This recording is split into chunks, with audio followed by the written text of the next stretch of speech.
అన్నదాతలకు urea కష్టాలు తీరటం లేదు. పండించిన పంటను అమ్ముకునే సమయంలో దళారులతో ఇబ్బందులు. ఇప్పుడు యూరియా దొరకక పంటలు దెబ్బతింటున్నాయని మనోవేదన. రైతన్నల కష్టాలను పట్టించుకునే నాదుడే కరువయ్యాడు. బువ్వా బుగ్గికి పక్కన పెట్టేసి ఒక్క యూరియా బస్తా కోసం రాత్రింభవళ్లు పడిగాపులు కాస్తున్న పరిస్థితి ఏర్పడింది తెలంగాణలో.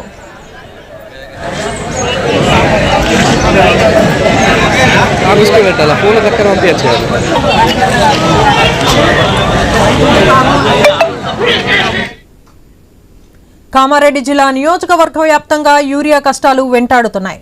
బిక్నూరు మండలంలో కాచాపూర్లో యూరియా కొరతతో రైతన్నలు తీవ్ర ఇబ్బందులు ఎదుర్కొంటున్నారు. దోమకొండ, బస్వాపూర్, రాజంపేట, పెద్ద మల్లారెడ్డి, బీబీపేట సొసైటీల ముందు యూరియా కోసం అర్ధరాత్రి నుంచి రైతులు పడిగాపులు కాస్తూ ఉన్నారు. బస్వాపూర్, దోమకొండ సొసైటీల ముందు సుమారు 1/2 కిలోమీటర్ మేర భారీ క్యూ లైన్లలో నిల్చొని ఉన్నారు రైతులు. ఒక్కో రైతుకు ఒక్క బస్తా మాత్రమే ఇస్తామంటున్నారు. అధికారులపై ఆగ్రహం వ్యక్తం చేస్తున్నారు. పాసు పుస్తకాలు, ఆధార్ కార్డులు, రాళ్లను క్యూ లైన్లో పెట్టి వేచి ఉంటున్నారు. 2 దశల్లో వరి, మొక్కజొన్న, పత్తి పంట సాగుకు యూరియా అవసరం ఉందంటూ అవసరానికి తగ్గట్టు సప్లై చేయటం లేదంటూ మండిపడుతున్నారు. ఇక ఇదే విషయంపై మరింత సమాచారాన్ని మా ప్రతినిధి శ్రీకాంత్ అందిస్తారు. శ్రీకాంత్, చెప్పండి. ఇంకోవైపు కామారెడ్డి జిల్లాలో మొన్నటి వరకు వరదలతో అష్ట కష్టాలు పడ్డ రైతన్నలకు ఇప్పుడు యూరియా కొరత వేధిస్తోంది. వారం రోజులుగా యూరియా కోసం పడిగాపులు కాయాల్సినటువంటి పరిస్థితి ఏర్పడింది. ఎన్నిసార్లు ప్రభుత్వాన్ని దృష్టికి తీసుకొచ్చిన రైతులకు యూరియా కష్టాలు మాత్రం తప్పడం లేదంటున్నారు. ఇవాళ దోమకొండ కామారెడ్డి జిల్లాలోని దోమకొండ, బస్వాపూర్, రాజంపేట, పెద్దమల్లారెడ్డి, బీబీపేట సొసైటీల ముందు రైతులు యూరియా కోసం అర్ధరాత్రి నుంచి పడిగాపులు కాస్తున్నటువంటి దుస్థితి నెలకొంది. బస్వాపూర్, దోమకొండ సొసైటీల ముందు సుమారు 1/2 కిలోమీటర్ మేర భారీ క్యూ లైన్లలో రైతులు ఉన్నారు. తమ చెప్పులు, పాదరక్షములు కావచ్చు. ఓ రైతు అయితే క్యూ లైన్ లోనే పడుకున్నటువంటి పరిస్థితి. అర్ధరాత్రి నుంచి అతను అక్కడే వెయిట్ చూస్తున్నారు. నిద్ర తాళలేక ఆ క్యూ లైన్ లోనే పడుకున్నటువంటి పరిస్థితి కూడా దుర్భరమైనటువంటి పరిస్థితి అక్కడ చూడవచ్చు.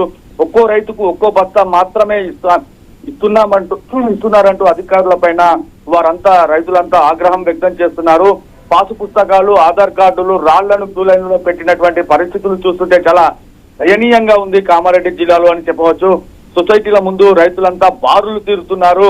అర్ధరాత్రి ఉదయం 4 గంటల నుంచి అక్కడ ఉండటంతో కనీసం వాళ్ళు భోజనం కూడా చేయని పరిస్థితిలో రైతులు యూరియా కోసం ఎదురు చూస్తున్నారు. థాంక్యూ శ్రీకాంత్.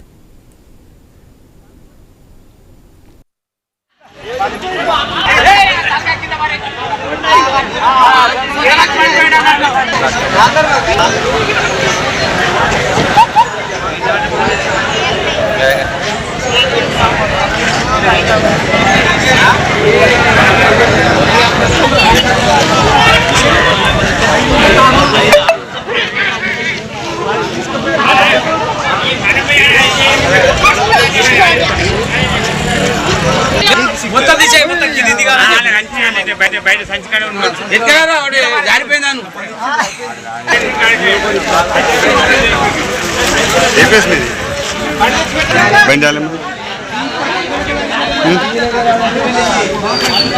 మామూలుగా ఏం లేక ఏం చేస్తాం, ఐడి లేదు, ఏం చేస్తే ఏం లేదు.